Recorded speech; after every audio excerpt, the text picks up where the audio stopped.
दोस्तों साथियों, प्रदेश सरकार ने गाय पालने के सिलसिले में एक स्कीम निकाली है कि जो किसान या मजदूर या गौ पालक 2 गायों से 10 गायों तक पालेगा, उसको 2 लाख से 10 लाख तक का ऋण दिया जाएगा।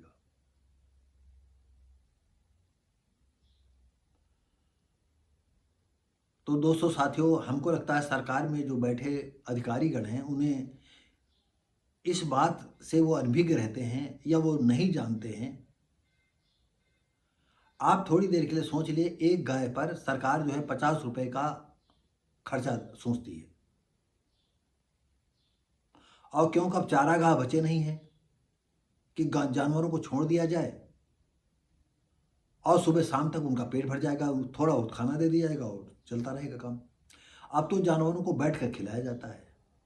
और कभी कभी आपको बता दें कि जैसे पिछले गत वर्षों में 16-17 रुपए किलो जो है भूसा बिक गया है गेहूं के दाम पर। और गाय चाहे जितना भी खाती हो, कम खाती हो, 5 किलो गेहूं तो खाई जाएगी।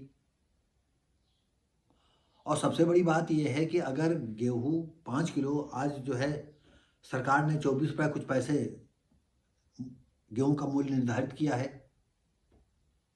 तो 5 किलो का मतलब 100 किलो हो गया।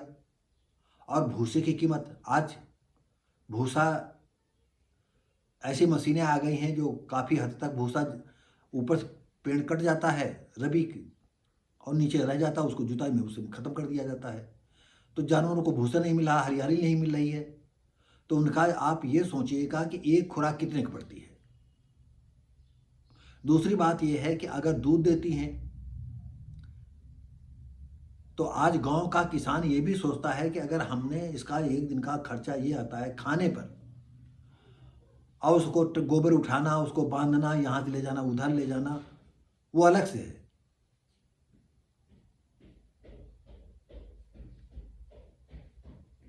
और अगर वो 1.5 किलो दूध देती है तो किसान गाय को कभी बांधेगा नहीं, छोड़ देगा।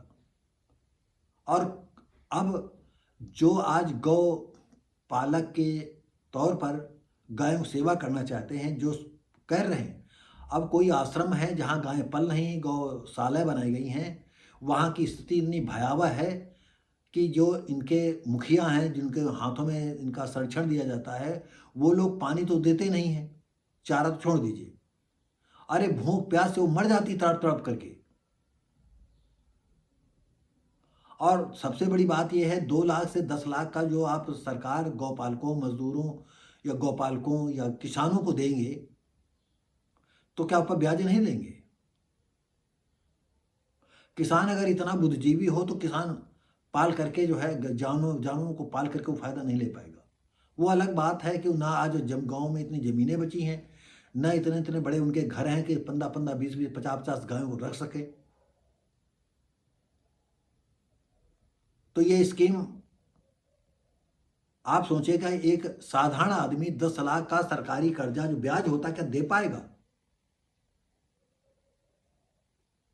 और अब जो है कोई भी धंधा घाटे पे करना नहीं चाहता है। और दुग्ध पाल उत्पादन भी जो है ये व्यवसाय में आ गया है। तो हम उत्तर प्रदेश सरकार से कहना चाहते हैं कि यदि आपको कुछ करना है तो आप ये सच्चा आपने चलाया है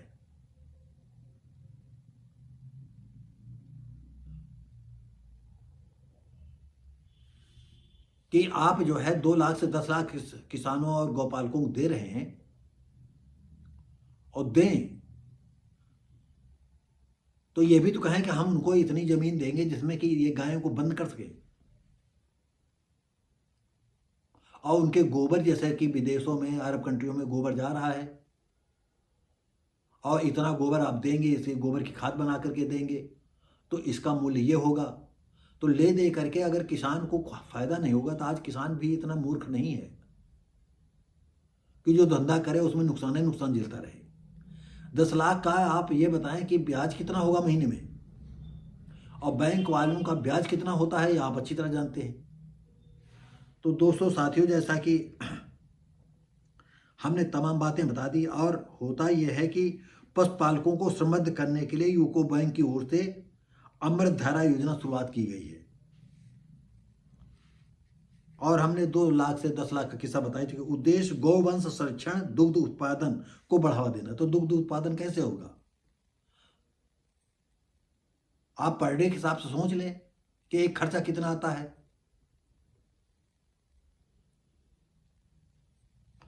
और किसानों को, पालकों को समृद्ध करना, कैसे समृद्ध होंगे? जो गांव में गाय पालते हैं तो रात में छोड़ देते हैं, और ज्यादातर हरामी ही लोग छोड़ते हैं, जो समाज के कद्दावर लोग होते हैं, जिनका पुलिस में पैठ होती, नेताओं से पैठ होती, वही लोग है शाम को दूध छोड़ दिया, सुबह आ जाती है, बछड़ा पालने लगते हैं। तो हम आपको क्या बताएं, ये स्थिति है। यह योजना केंद्र सरकार की एनिमल हस्बेंड्री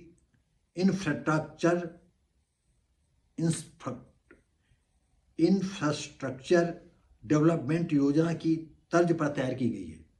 दोस्तों साथियों, अंग्रेजी हमने पढ़ी नहीं है तो ये शब्द कहने में हमें बड़ी दिक्कत पड़ती है, सही नहीं, प्रोनाउंसिएशन मेरा गलत हो जाता है। और इस तर्ज पर तैयार की गई जिसे सभी बैंकों ने अपनाया है। तो दोस्तों साथियों, हमने अपनी जो खास बात कहनी थी हमने कह दिया है। उसमें कितना उचित है कितना अनुचित है इसके विषय में आप समझ सकते हैं। तो दोस्तों साथियों, हम मिलेंगे आपको अगली वीडियो में, तब तक के लिए नमस्कार, जय हिंद।